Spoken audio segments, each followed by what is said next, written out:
Recientemente ha tenido mucho bombo en los medios de comunicación una ayuda que te han otorgado desde Europa, ¿no? La ayuda ERC, el Consolidation Grant, para el proyecto Resolve. ¿Nos puedes contar un poquito por qué es tan exigente conseguir este tipo de ayudas y también, pues, qué características tiene? Sí, pues, bueno, las ayudas RC son digamos, las más prestigiosas y las más relevantes a nivel de Europa entera. Entonces, Ujú. eh, son muy difíciles de conseguir porque, bueno, es la mayor cantidad de dinero que da Europa a un solo investigador, son las ayudas RC. Hay 3 estadios, uno de joven, digamos, hasta 7 años después del doctorado, luego hay una etapa intermedia, que es esta consolidación, que es hasta los 12 años después del doctorado, y luego ya hay otro nivel más, que es el absoluto, ¿no? Digamos, que es la Advanced Grant, que ya son 2,5 millones. Entonces, este tipo de ayudas es la ayuda más grande que da Europa a un investigador, ¿no? Y es para desarrollar un proyecto pues, que sea rompedor, que lo vean vencedor de una ayuda como este tipo.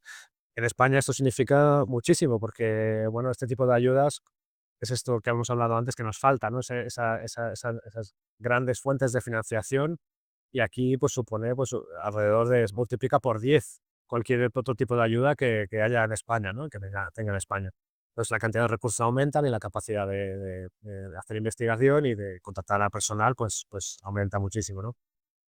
Entonces esto hace que, bueno, pues obviamente es la principal ayuda europea y pues todos los investigadores de Europa querrían también tener una, ¿no? Y eso es lo que la hace competitiva. Mucha gente la solicita y obviamente es muy competitiva. De hecho, la tasa de éxito siempre dicen que es como alrededor de un 10%, que no es tanto. Al final, uno de cada 10 se la Sí. lleva. Para mí no es tanto. No parece ser tanto. No parece ser tanto. El problema es que el filtro primero es quién se atreve a echarlo, Ya. ¿no? Porque requiere una preparación fuerte, requiere escribirla y sabes que va a ser muy competitiva. Entonces, Mm. mucha gente ni siquiera se atreve Hacerlo. a solicitarlo, a dedicar el tiempo. Otra vez decimos que hay que lanzarse, ¿no? A hacer las cosas. Bueno, que es que no hay diferencia entre la gente, o sea, la diferencia es que te levantes y lo hagas o que no. Desde No luego. hay más.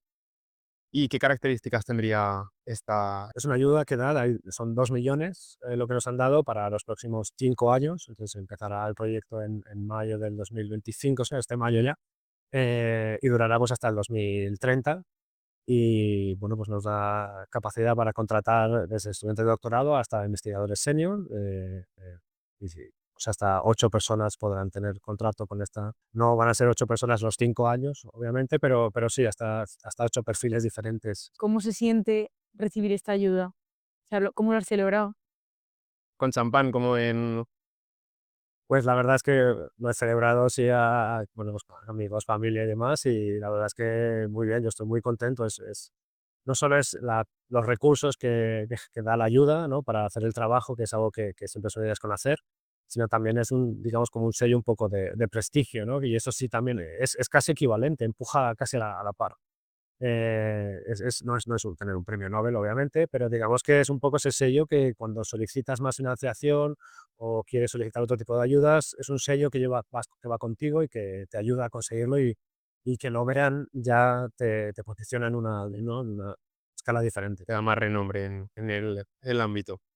Esta ayuda ha sido concedida a tu proyecto Resolver. ¿En qué consistiría esta investigación? Pues este proyecto lo que va a hacer es mirar un poco la inflamación desde un punto de vista diferente. En vez de fijarnos en la parte de iniciación de la inflamación, que es lo que venimos estudiando en el pasado y que conocemos bastante, va a estudiar la fase de terminación de la inflamación. Es una fase que antes se pensaba que no estaba regulada por el cuerpo humano, que simplemente la inflamación terminaba porque las moléculas proinflamatorias que se generan simplemente pues difunden, acaban difundiendo y entonces el proceso inflamatorio se Ujú. acaba y ya está.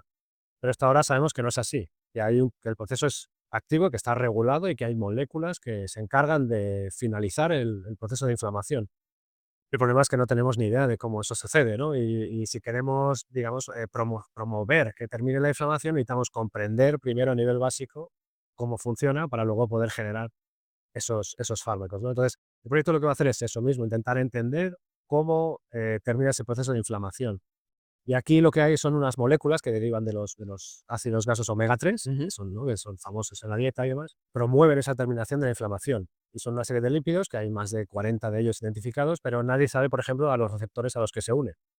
Y entonces es una de las cosas que vamos a intentar identificar, vamos a intentar sintetizar esas moléculas en el laboratorio, vamos a intentar identificar los receptores a través de los cuales actúa en las células inmunes, para luego ver con criomicroscopía electrónica cómo todos esos lípidos se unen y cómo modulan al receptor, para luego hacer farmacología con ellos en ensayos celulares, esos experimentos, ¿no? Para luego construir una red computacional de cómo todos esos lípidos actúan sobre todos estos receptores de aquí abajo, ¿no?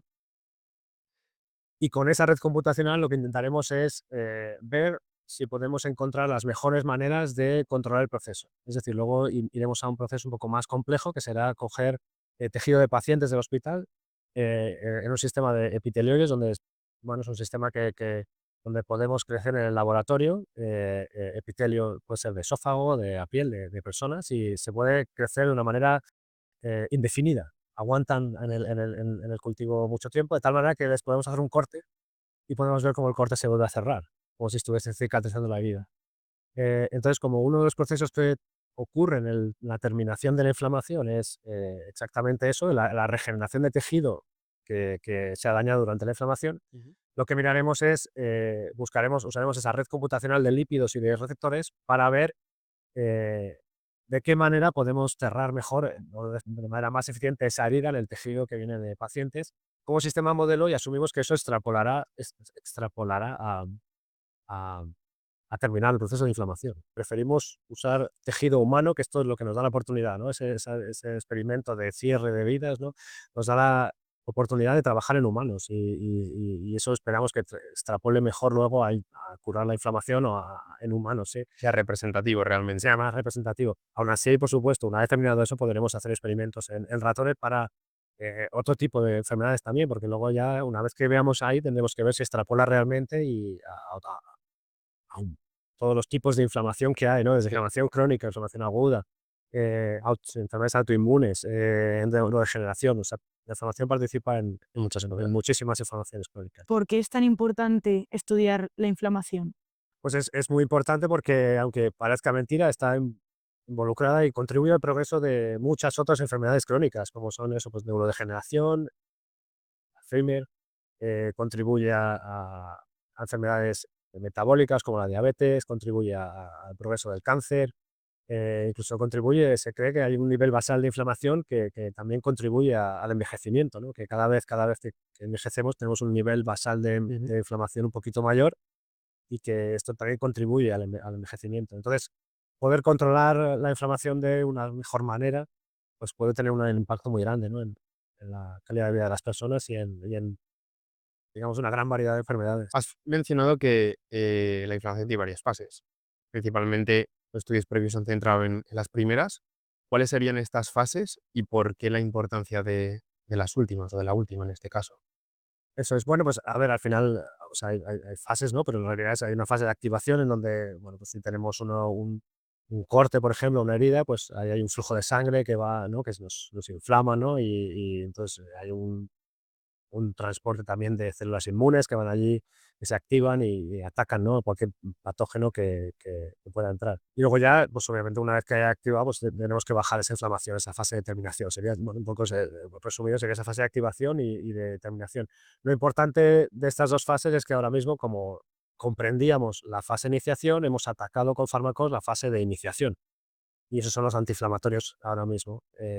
Lo que hacen es suprimir esa fase de activación, y el problema es que si suprimes esa fase de activación, también suprimes la respuesta inmunitaria, porque es lo que va a llevar también a esas células inmunes al sitio, ¿no? Es fisiológico. Es así. Entonces, si suprimimos la activación de la inflamación, también suprimimos la respuesta inmune del cuerpo, de tal manera que nos vale momentáneamente para salir del paso, pero tratamientos a largo plazo es un problema poder tener. Los antiinflamatorios a largo plazo son inmunosupresores. Entonces, poder atacarlo en la fase de terminación bueno, sería uno de los beneficios. Pero hasta que llega ese proceso de la terminación de la inflamación, claro, ahí hay una etapa en la que el paciente pues, está pasando por unas fases de inflamación que igual le pueden suponer un problema también, ¿no? Sí, eso, o sea, esa iniciación y terminación es un proceso normal, sin que no sea patológico. Entonces, ¿qué pasa en un proceso de inflamación crónica? Es que esa inflamación no termina nunca. Claro, entonces ya estás atajando la terminación antes de que se haga crónica, digamos, y suponga un problema muy grave a largo plazo. Eso es. Eso sería. O incluso una vez que está sostenida, que una inflamación sostenida, podrías terminarla. Esta es la de teoría. No lo conocemos, así que no lo hemos hecho, así que no, tendremos que No, y aquí trabajo para rato. aquí hay mucho trabajo para muchos años y para mucha gente, incluso eso, pues, la idea de esto va a ser sentar las bases para que luego el resto del mundo también ayude y lo use esta información para atacar la inflamación de diferentes ángulos y en diferentes enfermedades. Sí, poner a punto todo esto para iniciar Eso es, una nueva rama, digamos, de la inflamación. eso es. Bueno, pues esto es lo que tendríamos preparado, Javier. Muchas gracias por Muchísimas habernos... gracias No, un por placer. venir. Yo espero que haya sido útil, que Sí, no, desde luego, por dar a conocer todo lo que has vivido y que realmente es bastante relevante. yo he encantado. Muchas gracias. Muchas gracias, Javier.